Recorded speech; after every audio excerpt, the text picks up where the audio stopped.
Oke, Assalamualaikum warahmatullahi wabarakatuh. Sebelumnya izin memperkenalkan diri, nama saya Muhammad Zaki Maulana, NPM 221506170. Pada kesempatan kali ini, saya akan menunjukkan sebuah program sederhana dari eh, untuk keperluan tugas dari mata kuliah struktur data, yang dimana sini menggunakan eh, bahasa pemrograman C++ dan juga aplikasi Dev C++. Nah, di sini yang langsung saja untuk masuk ke penjelasan dari baris kodenya. Di sini saya sudah membuat kode yang dimana sini yaitu implementasi dari kelas dan juga pemrograman ini adalah object oriented programming dan dia akan eh, se- menampilkan sebuah menu, yaitu menu yang dapat menambahkan data mahasiswa beserta nama dan NPM dan menampilkan data seperti itu. Dan di sini baris pertama ada include IOStream yang dimana itu digunakan untuk eh, memanggil library dari cin dan cout. Lalu ada using namespace std untuk agar tidak perlu memanggil std setiap kali eh, cin dan cout. Lalu di sini ada kelas mahasiswa, deklarasi dari kelas yang dimana terdapat public, yaitu agar kelas ini dapat diakses dari luar, dan juga ada dua deklarasi variabel nama dan juga npm dengan tipe data string. Dan selanjutnya ada konstruktor kosong yang dimana ini wajib jika kita menggunakan array agar tidak error. Dan di sini ada metode untuk isi data yaitu dengan void input yang akan menampilkan cout nama titik dua dan terdapat getLine dengan in dan juga nama. Nah, di sini menggunakan getLine agar nama ini dapat dispasi. Lalu ada cout npm juga dengan getLine, in dan npm-nya. Lalu di sini ada metode untuk menampilkan yaitu void tampil dengan cout yaitu nama titik dua dan akan memanggil variabel nama dan juga npm di sini dan memanggil variabel npm diakhiri dengan nline untuk mengakhiri barisan dan membuat barisan baru.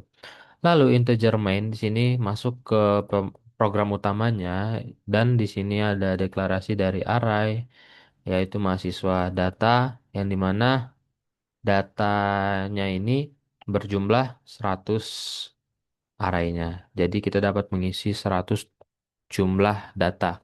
Nah, bisa lebih ataupun tergantung kita memasukkan inputnya berapa, dan jika ingin lebih mudah bisa menggunakan vektor yang dapat kita panggil dahulu menggunakan vektor agar datanya bisa ditambahkan secara fleksibel dan dinamis dan tanpa batas.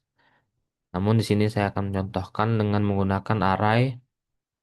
Dan di sini ada deklarasi integer yaitu jumlah sama dengan nol yang dimana ini adalah jumlah data dan juga integer pilihan untuk ketika kita masukkan pilihan saat program dimulai. Lalu di sini ada do yang dimana dia akan melakukan perulangan dari menu eh, yang dimana di sini ada out, ada menu, inline, ada tambah mahasiswa di nomor satu, nomor dua tampilkan data, nomor tiga keluar, masing-masing di akhir inline, lalu ada out pilih dan in untuk masukkan pilihan kita.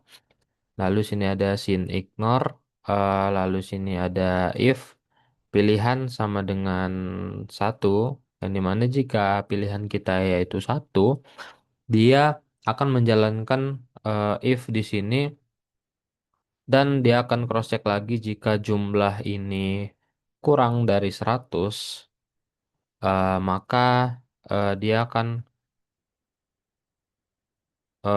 memasukkan data ke array sini dan menggunakan input di sini. Untuk void input di sini kita panggil dan dimasukkan ke data jumlah array. Dan jumlah ini akan array indeksnya akan di increment. Lalu di out data berhasil ditambahkan, lalu else atau jika tidak memenuhi atau jumlah datanya lebih dari 100, maka dia akan menampilkan out data penuh. Dan terdapat else if jika pilihannya adalah nomor 2, yang dimana itu tampilkan data, maka dia akan eh, menjalankan jika if jumlah sama dengan nol atau jumlah indeks arraynya sama dengan nol, dia akan out data masih kosong atau berarti data indeksnya masih nol atau tidak ada data sama sekali yang sudah dimasukkan. Lalu else jika jumlahnya berarti tidak nol, maka dia akan out data mahasiswa dengan n-line, lalu akan melakukan looping yang dimana akan menampilkan array dari nomor yang ke nol, lalu akan diincrement sampai eh, memenuhi kondisi di dalam for ini. Lalu dia akan menampilkan, lalu diulang sampai semua data mahasiswa tertampil. Lalu di sini terdapat while pilihan tanda seru sama dengan 3, yang dimana jika memilih pilihan nomor 3, maka program akan dihentikan. Lalu ada return nol yang dimana program sudah berhasil dijalankan sampai selesai. Nah, maka kita coba untuk run dan compile di sini untuk menjalankan program. Nah, seperti sesuai dengan kode baris kodenya, dia akan menampilkan menu dan bisa kita lakukan input untuk memilih eh, data.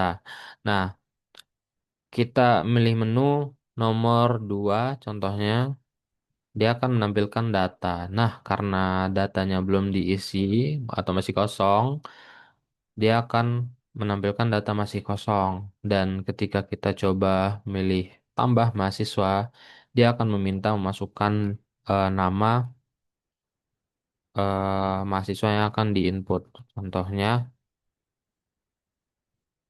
ini saya akan melakukan input dari data dan setelah berhasil data berhasil tambahkan, dia akan menampilkan pesan. Lalu kita bisa memilih menu tampilkan data dan data mahasiswa akan dipanggil dan ditampilkan di program. Dan ketika kita ingin menambahkan lagi, kita coba contoh, lalu kita tampilkan data, maka di sini akan berhasil menampilkan data mahasiswa yang sudah diinput juga. Maka jika kita pilih keluar, program akan dihentikan. Oke. Nah, di sini dapat dilihat program dapat dijalankan dengan baris kode yang sudah dibuat di sini. Cukup sekian mungkin. Terima kasih atas perhatiannya. Semoga video ini dapat bermanfaat. Saya akhiri. Wassalamualaikum warahmatullahi wabarakatuh.